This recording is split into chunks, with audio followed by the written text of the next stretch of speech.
Hello, my friends. This is a replay of a live Q&A that we did with Robbie Christian, where he chatted about how he started and grew his freelance e-learning business. So the session should be packed with plenty of actionable tips that will help you do the same.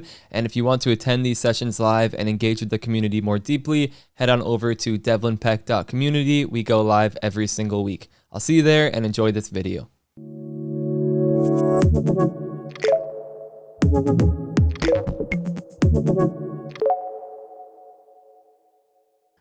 All right. Hello, everyone. It looks like we're all connected. We are here with Robbie Christian today to discuss freelancing, particularly getting the freelance business started. So I met Robbie in the boot camp last year, and Robbie built his portfolio, got it online, did a lot of like networking. I mean, we're gonna dive into the story, but landed your first client in August, and you're fully booked, turning away work in November of 2021. So this is very recent. Robbie just went through it, and it's been very impressive seeing how quickly he has been successful. It's no surprise because, Robbie's been so supportive in the community every step of the way. So most of you probably recognize Robbie, but let's dive into it, Robbie. Yeah, let's do it.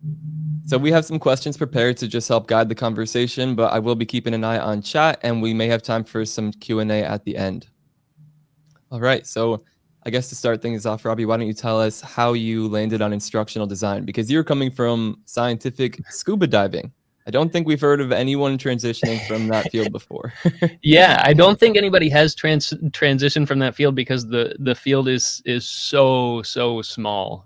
It is exceptionally small. Scuba diving alone is kind of small, but then scientific diving is even smaller. So from that, I think it was about 2010 that my boss and I recognized that we were going to need to expand the program. The demand was starting to outweigh the supply that we could offer for the classes. And so we wanted to be proactive and come up with a way that we can teach more people. And so we thought, okay, well, let's move all of our content onto an e-learning platform. And we got a quote for it, and it was much higher than we had expected the quote to be. Looking back at it, it was really low, but in the time, at 2010, we didn't know any different, or 2011 maybe. And so we looked at each other and we're like, well, how about I just sit down and create it all? And that was the beginning of my journey into instructional design without ever knowing what instructional design was. So I was in that job for 10 years, designing and developing that curriculum and those courses, and tweaking them and sort of building that skill set. And then when 2021 rolled around and I left that position, I didn't even know what instructional design was, even though I was doing it.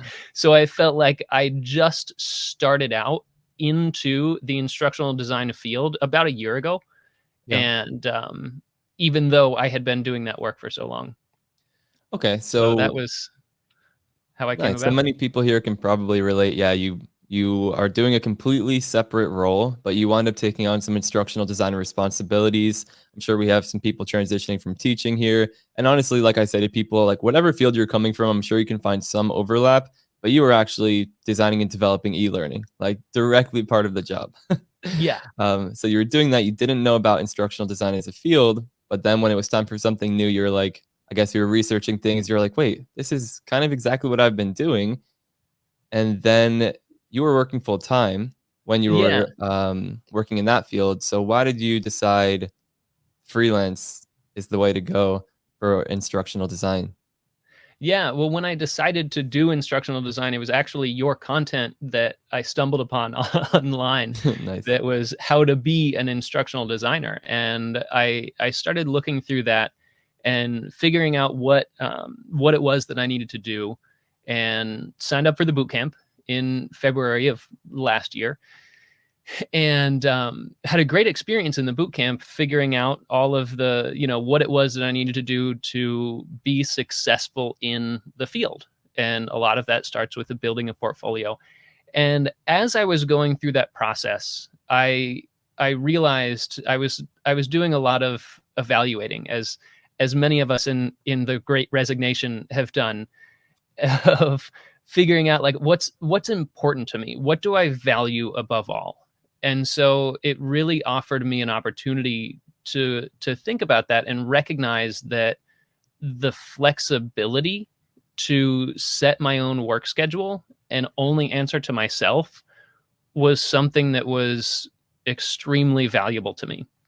And so as I was going through the boot camp and building up my portfolio and working on the flagship project and everything, on the back end, I was also starting an LLC and figuring out a brand for myself and figuring out, how do I become a freelancer through all of this? And I've sort of never looked back from that decision of just going straight into it. I always thought back in 2021 when I made this move, I thought that I was going to be 2 to 5 years in a full-time position, Oh wow, trying to you thought find like that too. corporate job that everybody's after and build up the skills, work on a team, sort of cut my teeth in the industry. And then from there, then sort of spread my own wings and fly. But as things were happening, I decided against that and I ditched that plan and decided to go freelance all the way from right out of the gate. Nice. Okay. So it seems like you decided that pretty early. You're like, this seems possible. This is what you really want for that flexibility. So you're Uh-huh. just commit to that 100%. We're not even going to apply to full-time jobs. Just freelance or bust, basically. Yeah, and I think I missed out on a lot of full-time opportunities, and it was really frustrating and challenging. I think I spoke with you about that back in like September or something, August, that there were all of these at that time. Most of the opportunities that I saw coming through were all for full-time work. Yeah. And I didn't want that. And so I kept looking and kept looking and kept looking. And it was harder for me to find freelance opportunities than it was to find full-time work opportunities. And I felt there were moments where I felt like I was just shooting myself in the foot by ignoring and looking past, completely overlooking all of these perfectly good work opportunities. But I never gave them any time of day. I never applied. I never looked into it. I had my sights set on what I knew that I wanted to do, and I stuck to my guns and just Yeah. followed through with all that. Yeah, and you and I have become friends over this course of time. We realized we were both in South Florida at the time. We know we've gotten food, gotten drinks, like we've hung out at the pool. So we've obviously been had a front row view to like how this has happened. And I remember like the first time we were hanging out, and it was just like I don't know if it's gonna work out and everything. And like Taylor and I still talk about it. Like it feels like just yesterday we're like, like there's nothing to worry about. Like you're going to do really well. It is hard in the beginning. Like, yeah, it's tough, especially the first year. But I mean, I didn't even expect that you would be so successful so fast once that first client rolled in. But it's no surprise because seeing all of the stuff that you were doing, which we're going to get into, around how you got that first client, how you built it up. So definitely not surprising. And yeah, that attitude obviously helped you get there. So let's dive into that preparation, which I think has a lot to do with why you were so successful so fast. How did you prepare for that, for freelancing full time, for that transition from full time worker to okay, now I'm landing my first freelance client? What did you do in the interim? You mentioned portfolio building. Yeah, worked on the portfolio, sort of developed a brand. So I have a master's degree from the business school here in Miami, and there was a lot that I took away from that I sort of developed into what I do now as a freelancer, and a big part of that is branding. Like you have to know who you are, you have to know what you want to do in the workforce, what types of jobs you want to take on, and you have to understand how to sell yourself in that sense, to let people know, to position yourself in the right place, to let people know you're here and this is what you do.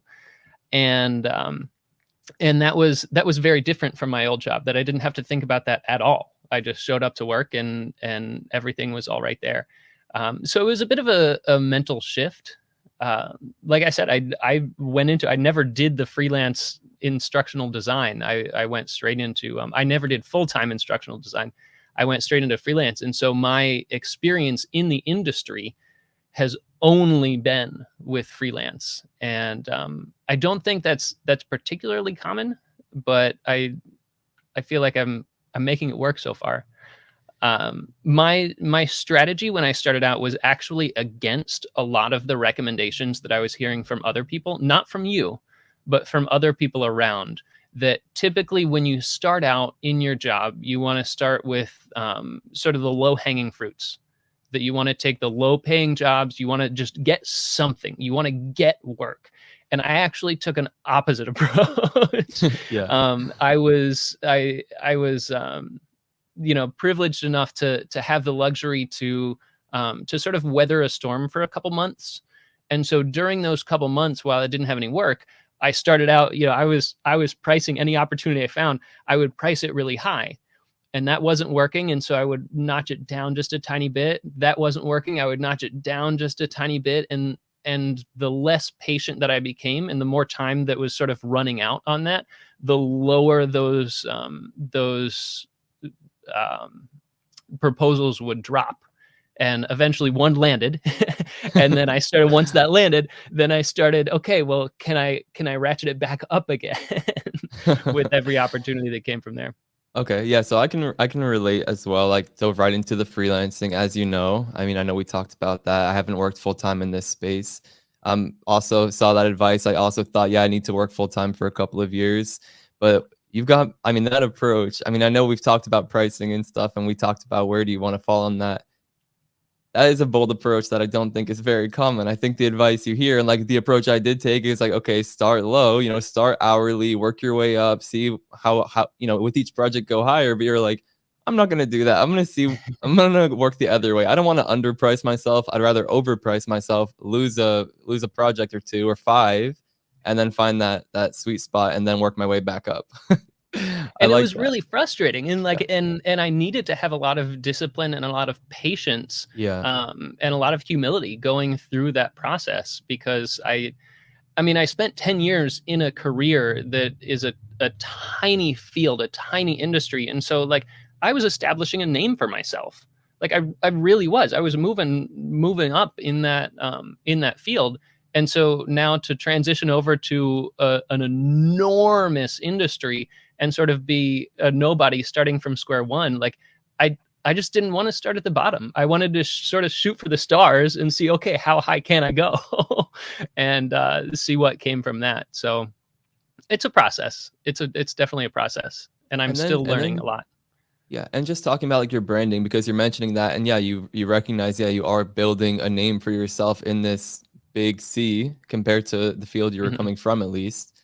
Um, I like the approach that you use with just like supporting the community, obviously, because like I see how Mhm. effective that is. Like I love the attitude you bring for it. Like for those of you who may or may not know, like yeah, we have a boot camp program where we help people with their portfolios. Robbie volunteered to like lead a team in there. Robbie had like agendas, and he was like keeping everyone on shape, making sure everyone's succeeding. People are posting their stuff for feedback that like I'm giving feedback on everything I'm looking at. Robbie has like detailed comments that it seems like he spent like an hour going through just to like help people, taking the time out of his own day. And then I see you on LinkedIn too, like helping people and supporting people. So that is obviously the approach I took, which was helpful. And like seeing you embody that, that's why, yeah, when it came time for like bootcamp pros, I'm like, can I pay you as the freelancer to like help support people in the bootcamp now that your schedule is so full? Like, can we get back some more of that time? Just because you do like embody the community's like values so well, like you are so supportive and helpful and all of that. So I imagine that has something to do with how quickly you were able to grow your freelance business. Like people pick up on that energy, like you communicate well, like that obviously helps when you're a freelancer, both for building your brand and name, but also when you're on calls with like potential clients. So I see And some I reactions from people. I think they like yeah. that. They recognize that in you. Yeah, I totally think that's huge, because I mean, there have even been times where I'll be working with a potential client, and I'll spend 1, 2, 3. I think I ended up spending like 10 hours working with him on sort of the front end of a lot of what he was trying to do. He had no idea what his vision was, and so I sort of walked through like, okay, you need to figure out your content, you need to figure out a storyboard or a script, and then you do this, and I was doing it sort of in hopes that like I would be that guy that he hires to then do the development. Yeah. But knowing that that might not be the case. And it's okay if that's not the case. It's okay to give 10 hours of my time over the course of a month or two helping somebody out and then not getting that project. That's totally fine. And I think there needs to be sort of, I mean, there sort of is the culture in instructional design that I've seen that is very community based, that we're here to help everybody out, whether we're just starting out, like I was only a year ago, or whether we're industry veterans for decades. I think it's important that like our goal is just for people to learn and grow in everything. and I think it's important to help further that mission in what we do. So yeah, you embody that well. Here you are. Yeah, you're like less than a year into running your business full time, and you're here telling other people, you're helping create your competition here. I mean, your competition, like this is the right way to go about it, right? Like to share what you know, help others grow. Yeah. So I love that. I think we all can recognize that in the ID community, how supportive it is. I mean, that is why my full-time job now is like helping support the community. Like I wouldn't have it any other way. All right. So let's talk. So landing that first client. So you talked about pricing and your approach you used with that. You built your portfolio and obviously put a lot of hours into that. You created a new project to highlight on there, but you also kind of maybe cleaned up or like just presented some of the projects you worked on from your previous career. So you built out a pretty robust portfolio website that looked good. How did you land your first client though? Like, where did you just optimize your LinkedIn and people were coming to you? I know, you were reaching out to some people. Like, let's talk about that approach. What efforts did you do when you're like, my portfolio is done. I know I can do the work. I have some sort of a pricing strategy in mind. How do you actually go out there and get a client? I think that's what most people are interested in. Yeah. So it was, I was sort of doing a shotgun approach, starting out because nobody knew who I was. And so I was trying to position myself sort of everywhere.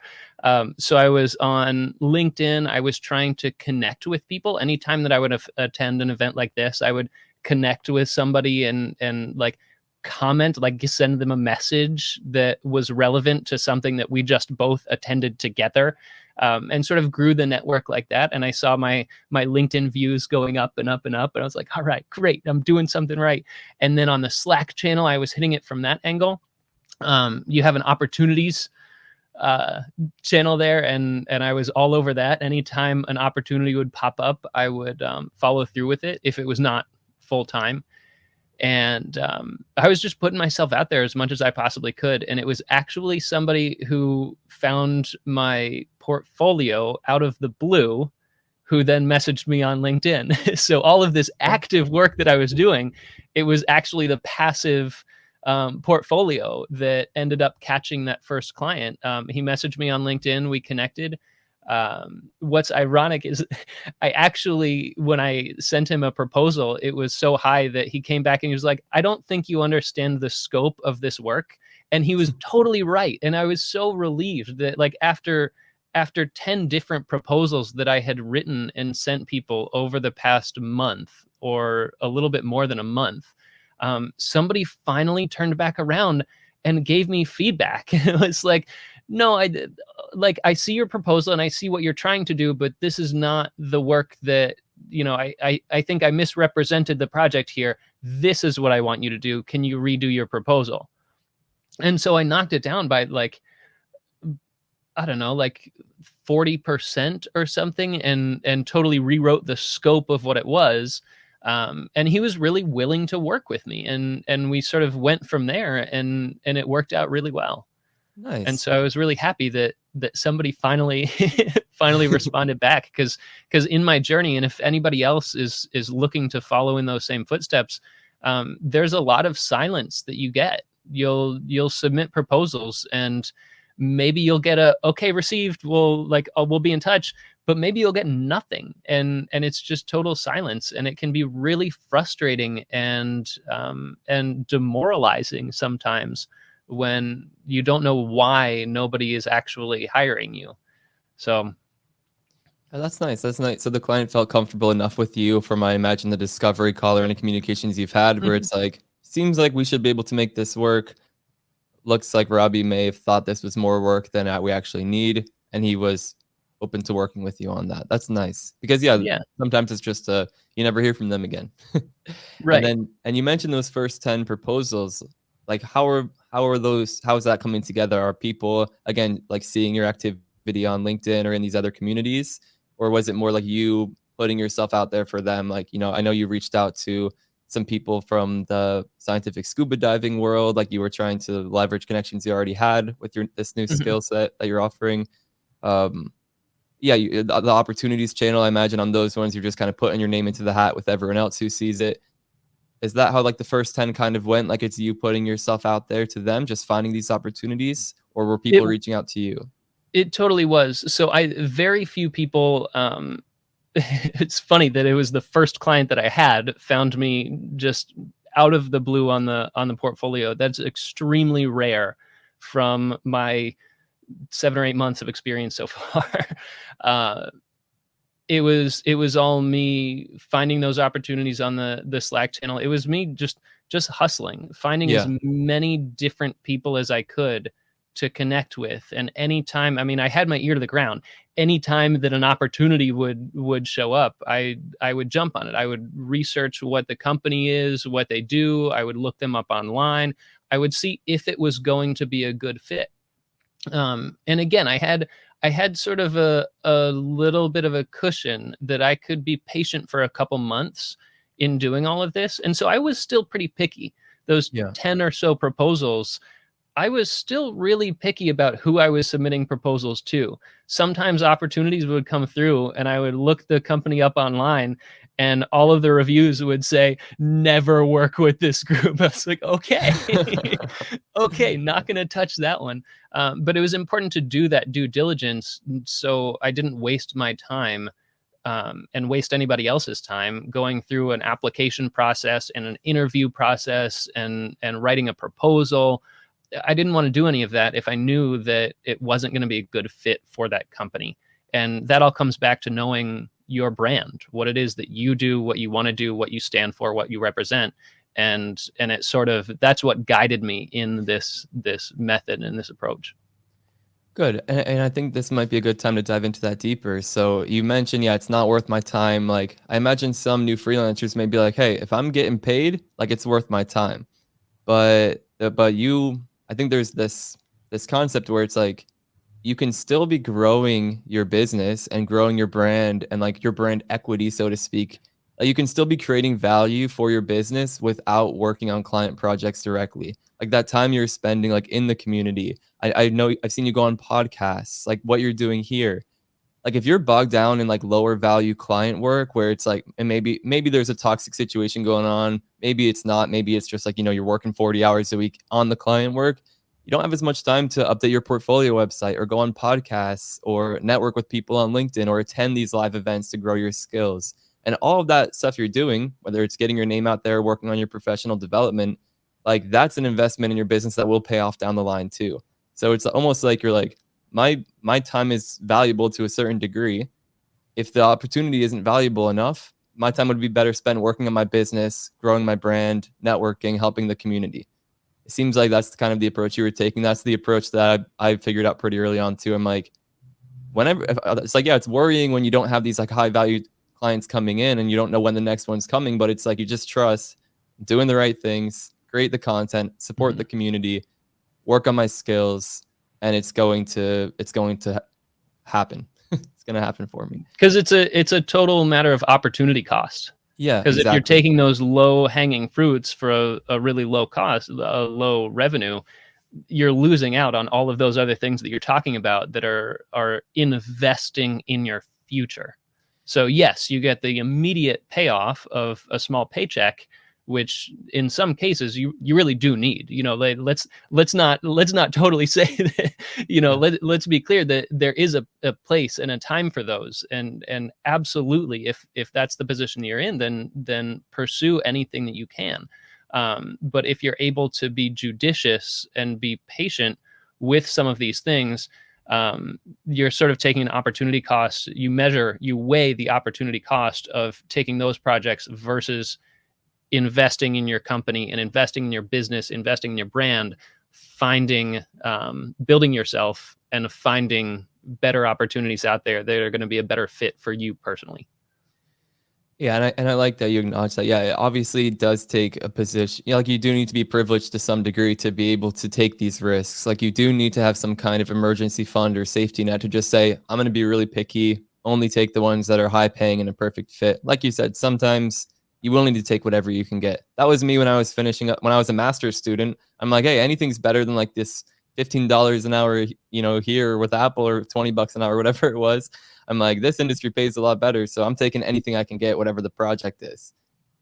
And then first year, pretty rough, had some really bad experiences. And I'm like, okay, I built up a little bit of a safety net. I need to be way pickier going forward and price way better. So that's good. Good discussion. I think that's a good distinction for people to get. It's like, just because you're not spending time working for a client, you can still spend that time growing your business. That's good. But let's continue the story here. So you landed that first client. Mm-hmm. How did you go from, okay, yes, you know, getting some work on the books to, you know, 3 or 4 months later, you're like, I can't take on anymore. You're referring it out to other people. You're turning stuff down. Let's talk a bit about that, because that's like impressive. Yeah, it was totally. And I remember you and Taylor were telling me, and several other people, as I was connecting with others in the industry, were telling me that, yeah, you get those first couple projects, and then sort of by word of mouth, like things just happen. And I didn't believe any of you. I didn't at all. I thought this was some wizardry magic you guys were talking about that's like just not real.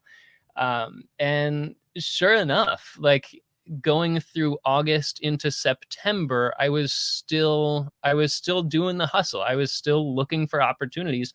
But by the time November rolled around, and eventually by the time December started, that's when I was like, okay, I am not reaching out to anybody else. I am not following any more opportunities. I was muting the opportunities channel. I was sort of going dark on LinkedIn. Because I had so much work that I couldn't even keep up with it all. And one thing really did lead to another. And in particular, there was a company that really liked the work that I was doing. And so they said, like, we have another project for you. And then here I am in another project that goes until June now. It's the biggest project I've ever done. And it's really exciting, and I like working with that company in that group. And the more good work that I do, the more responsibility that I'm given, and it's great. But it is a little bit daunting. It's a huge leap of faith. Yeah. to know that, like, yes, things will flow one into another eventually. It was frustrating in the moment because it wasn't immediately happening, but looking back on it, it worked out just like you said that it would. I was lacking a little bit of that faith. But I can relate to that completely. Just like the doubt. Yeah, it's like things have been. Yeah, it's like I'm doing all the right things, but is this really going to work out? Like, can I actually make a living doing this? Like, working remotely and having the flexibility and all of that, like, seems too good to be true. Can that actually be reality for me?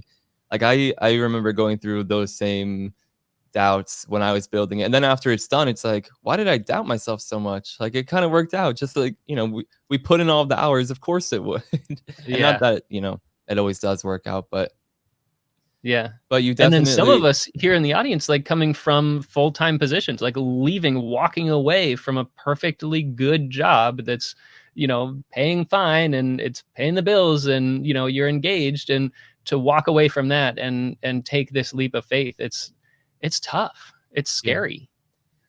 and you mentioned this a little when we were chatting before, but and just maybe we should acknowledge it, that freelancing like isn't for everybody. And maybe this Correct. leads us into our next question too. It's like, obviously you had that hustle. Like every day I talk to you, you're like, oh yeah, I reached out to like this connection from like 4 years ago. Like I know they needed a program. And the next day you're like, I found out about a lead through this channel. Like I reached out to them. Like so-and-so's like brother-in-law reached out to me. Like you were like working on a lot of fronts. Like it was basically like, this is going to happen. Like you're going to make this work out. So obviously, you know, there you have some flexibility. Like you can choose which projects you work on. Like I don't know. I think people generally know the positives of freelancing, mostly the freedom and the ceilings are higher, like you can earn more. But what about the challenges? Like, what are some of the challenges with freelancing? Who may it not be good for? Yeah, we talked about that doubt that may be in the back of your head when you're getting started. It's not sure, so to speak. But Uh-huh. yeah, So, I mean, starting out to begin with, not everybody goes this route, but I strongly, strongly, strongly recommend that if you are going to be doing a freelance business, then you create a business. And so I created an LLC, and that is the company that I operate under. And it's a lot more protection. There are a lot of reasons I could go on and on about why to do an LLC, and why to have a company, but that's not necessarily the time and place right now. But if you are considering it, look into that. So there yeah, are a lot of things from the business side of things. And like I said, I got a degree, a master's from the business school here in Miami, and I ended up needing to sort of pull some of those strings of the contacts that I had to sort of help me through some of that process of what it actually looks like. In the program, we talked about sort of the big picture things, how to lead a company, how to lead through change, how to lead a team, like doing all of these different things. But I didn't have the class of like what it actually takes to start an LLC in Florida and go from there. And so there was a little bit of a learning curve to creating that business. But then once that's done, we've already talked a little bit about how hard it is to find those opportunities. And as a freelancer, I know that we just talked about how things sort of magically flow from one opportunity into the next.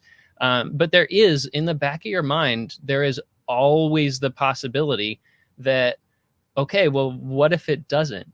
yeah, You know, what if I finish up this project and I haven't found another project to do?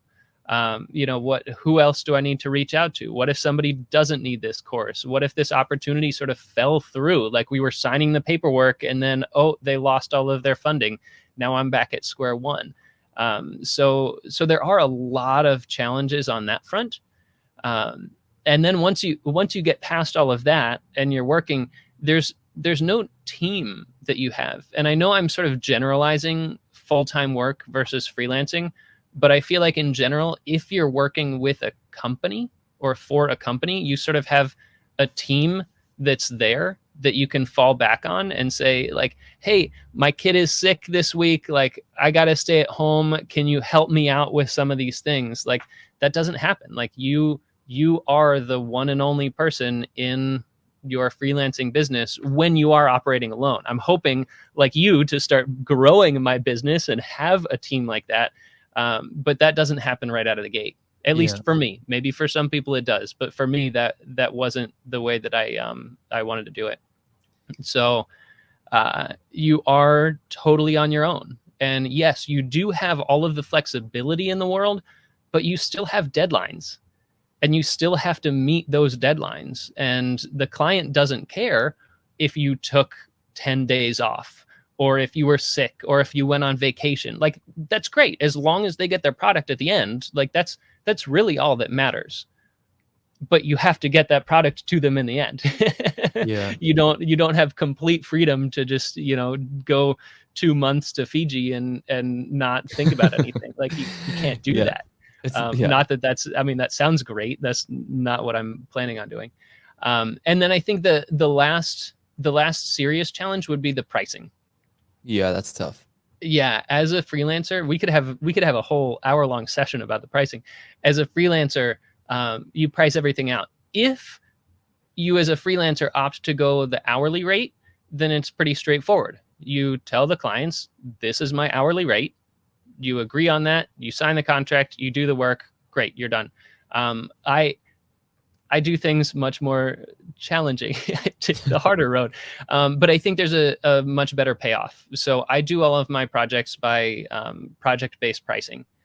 And there are a number of reasons that I do that, sort of in a nutshell, because I think it's a lot of transparency right up front. The client knows exactly what they're going to pay for the project. I know exactly what I'm going to get by the end. It might take me a little bit longer than I anticipated. That's too bad. It might take me less time than I anticipated, and great. Then, I win out a little bit.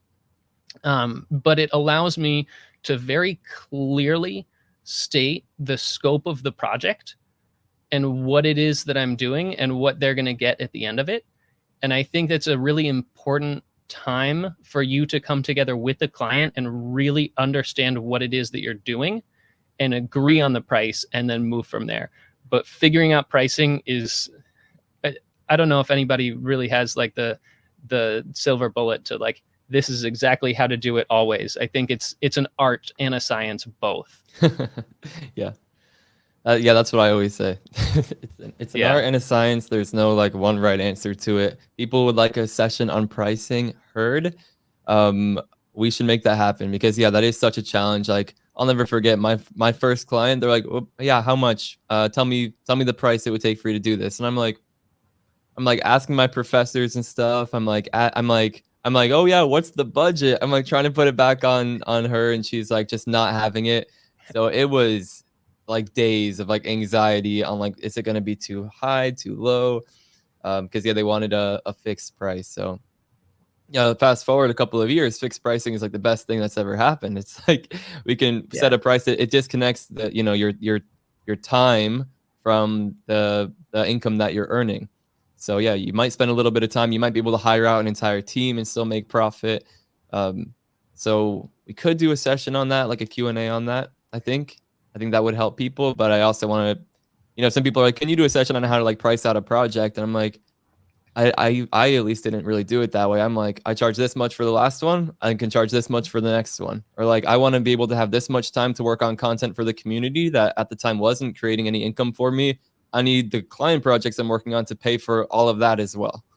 Like I need that profit so I can have that buffer to work on stuff for the community and keep building the brand and grow the business, not just like be stuck in the client work doing the client work. So I couldn't agree more. And that's that bigger picture sort of business mentality to have is like, what is it worth it to me to do this project? Like, here's the general timeline. Like, how much do I need to earn in that general timeline to sustain the business and keep things going? And, as long as I can come up with a number to sustain all of that, that's the number I give. Maybe somebody else is going to be different, but that's what it's worth to me.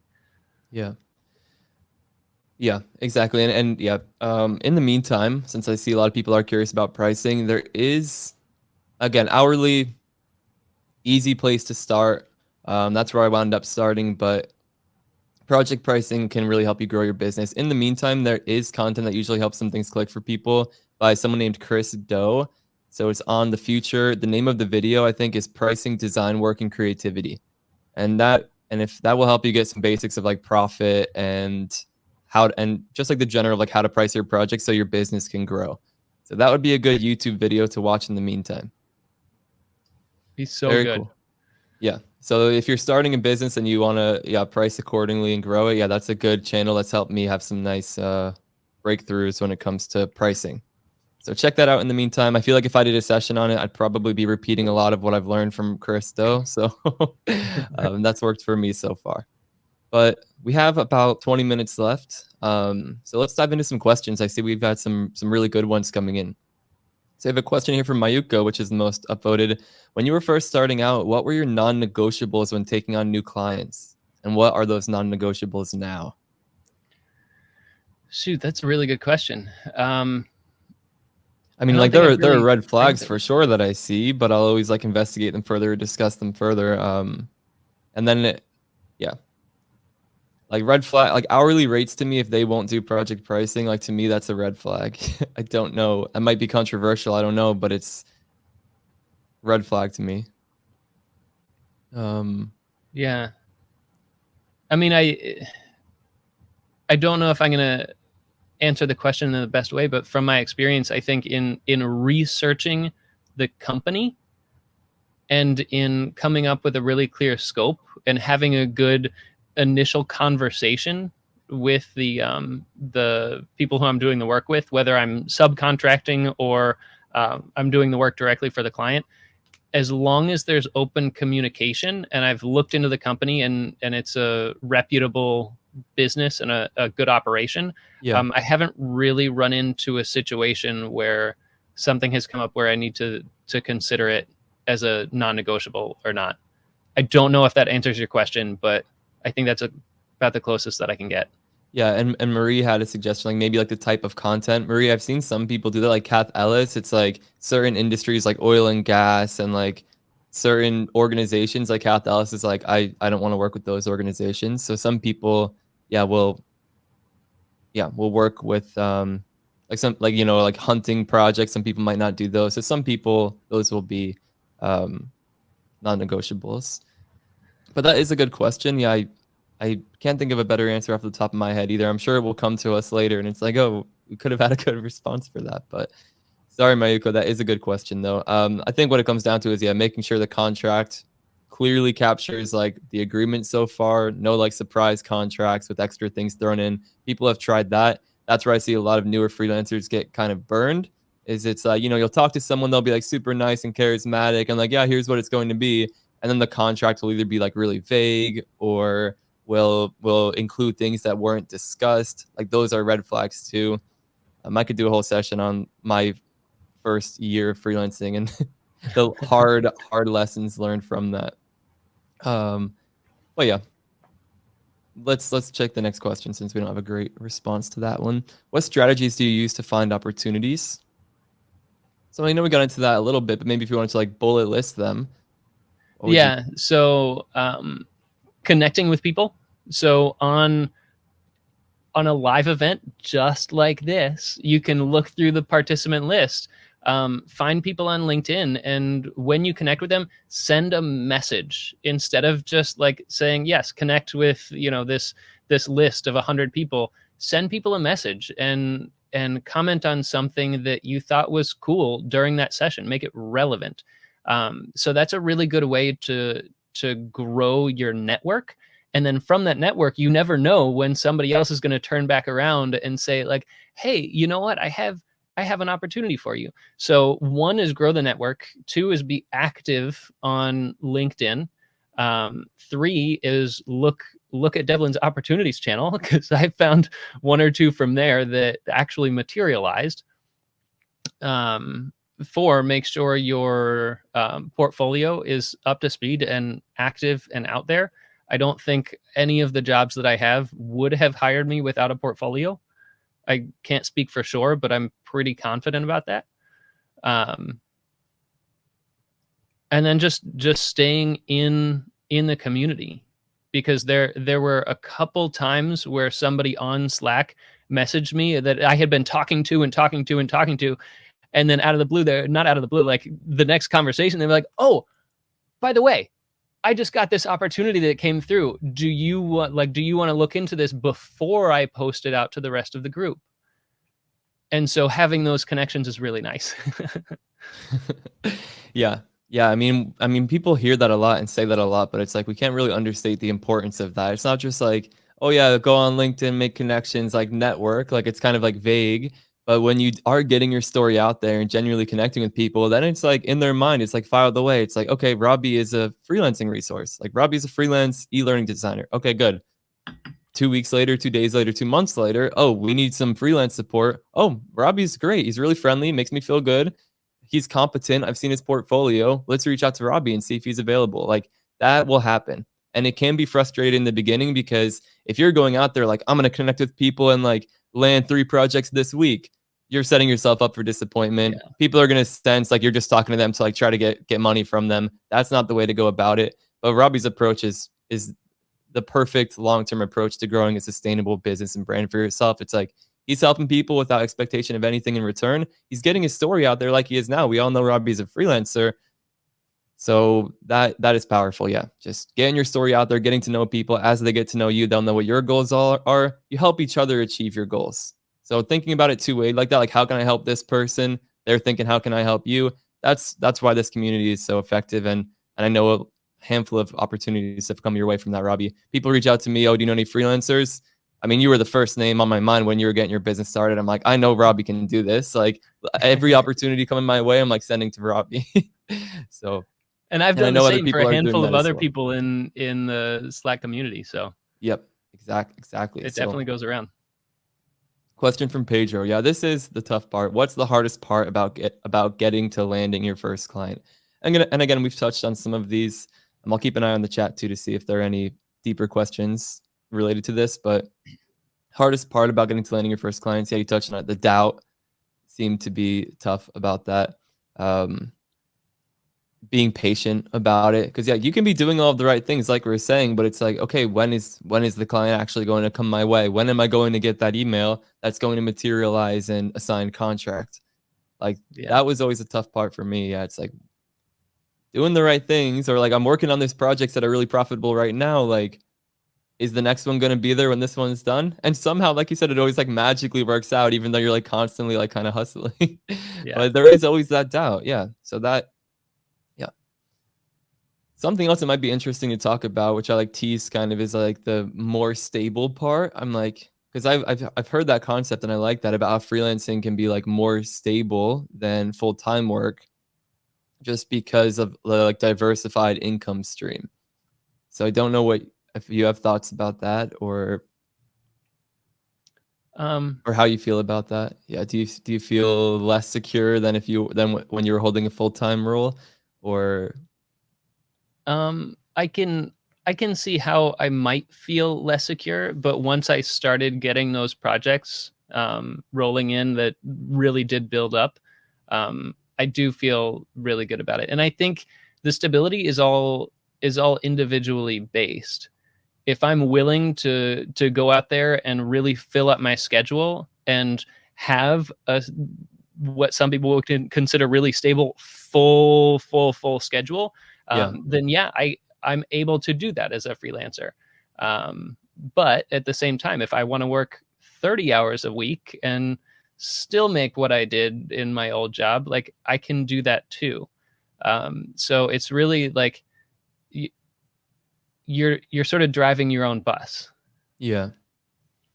Yeah, it's good to have those options. Yeah, because even on those times where I'm like, when's the next big client going to come? It was still like plenty of leads where it's like, if I were to take on like maybe something that's not the exact price point I want, like I would still be able to pay the bills, keep the lights on, like Mm. I could still stay busy. So good point. Yeah, and that's something I always try to keep in perspective. I'm like, I'm stressing myself out so much. Like there's still leads coming in, just not for the exact projects or exact price points I'm looking for. We have a question from Marie about an hour of content creation equals how many hours, how many ID hours in your estimation?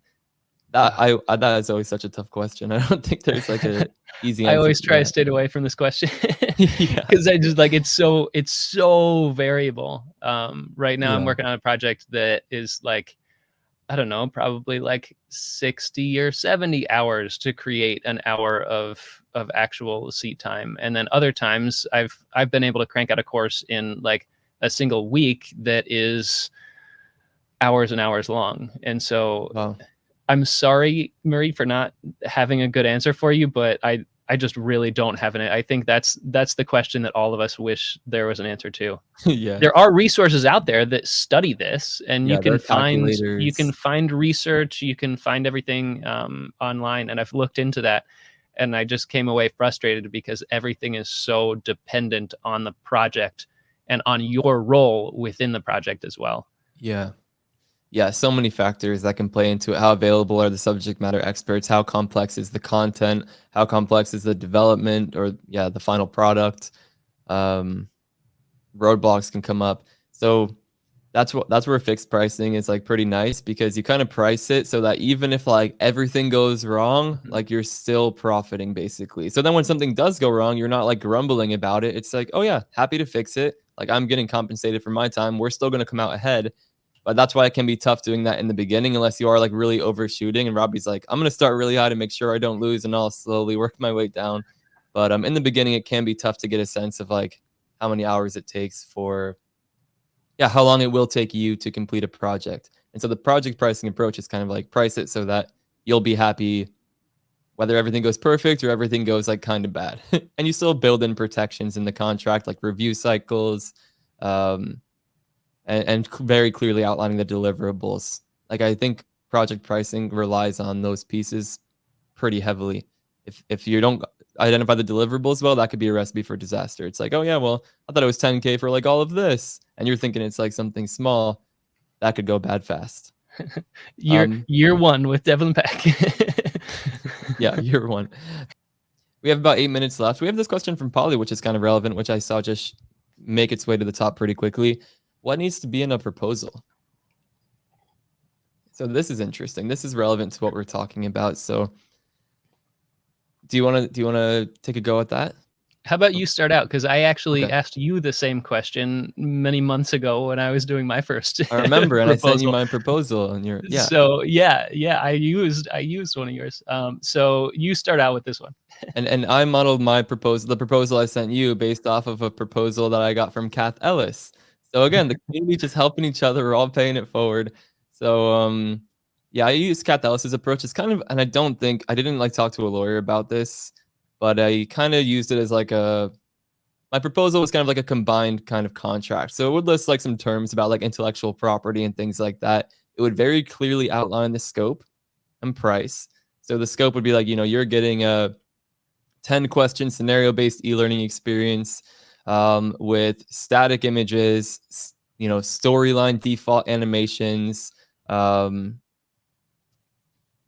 It's just very clearly outlining what the project will include, but then also saying what it will not include. It will not include custom animations from outside of storyline. It will not include sound effects. It will not include narration. So outlining the scope isn't just like, this is what the project is. It's also, this is what the project is not.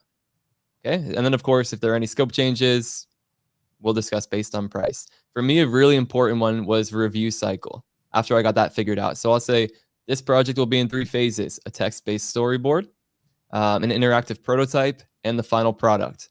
And then I say, once one of these phases is approved by all of the stakeholders, any changes to that deliverable past that point will incur additional fees. So once the storyboard's approved, we move into the interactive prototype.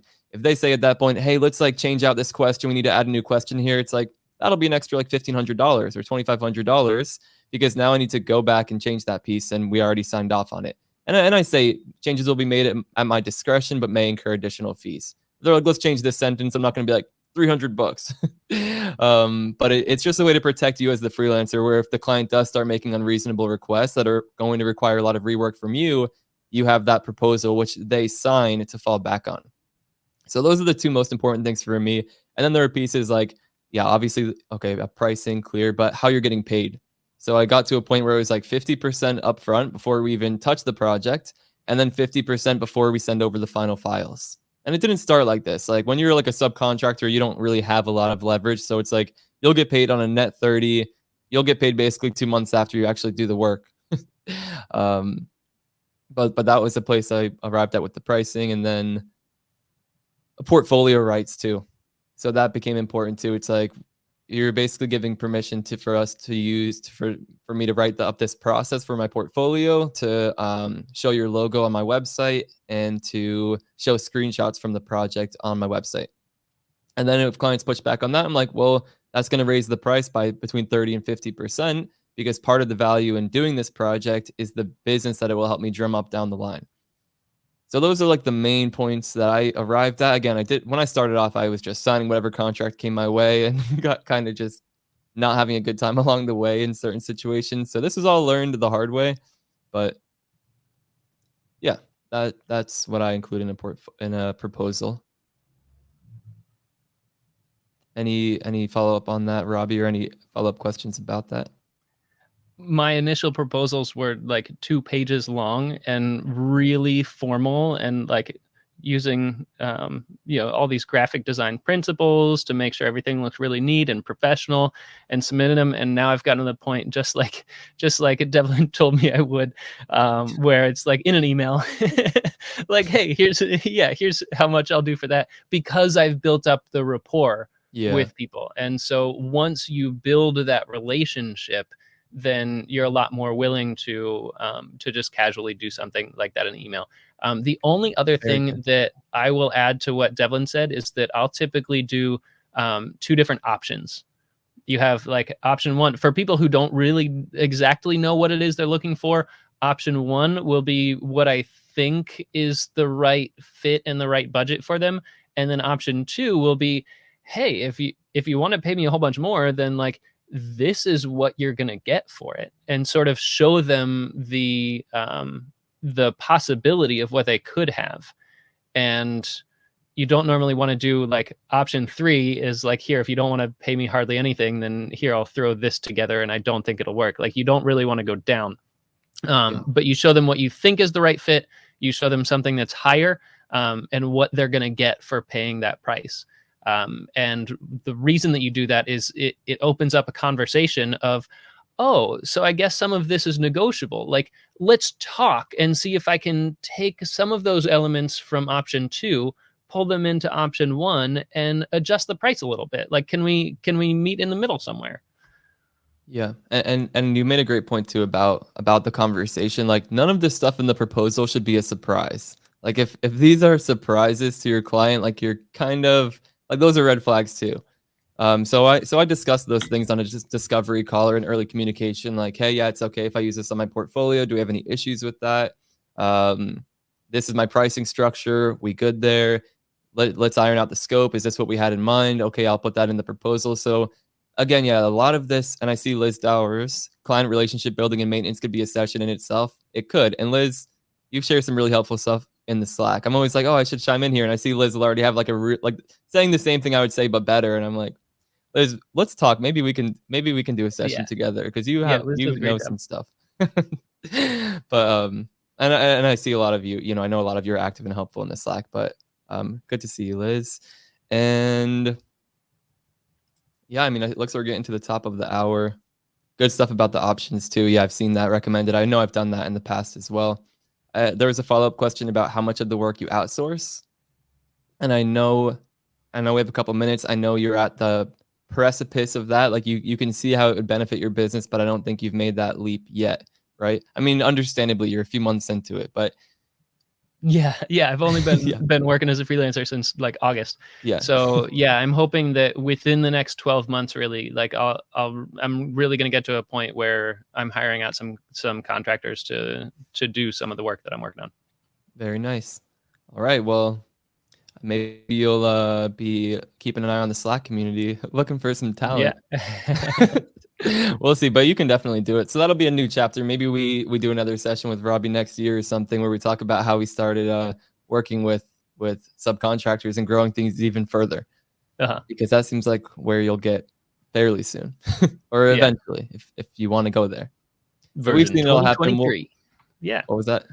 Version 2023. Yeah, the 2023 next status of Robbie's business. Yeah. We'll see how it goes. But thank you all for hanging out here with us. I will hang out at one of the tables for the next hour or so if anyone wants to hang out after. Again, this community space is always open. Feel free to connect with Robbie on LinkedIn. You'll see him in the Slack community too. You'll see him in all the places. Robbie's helping all over the ID community.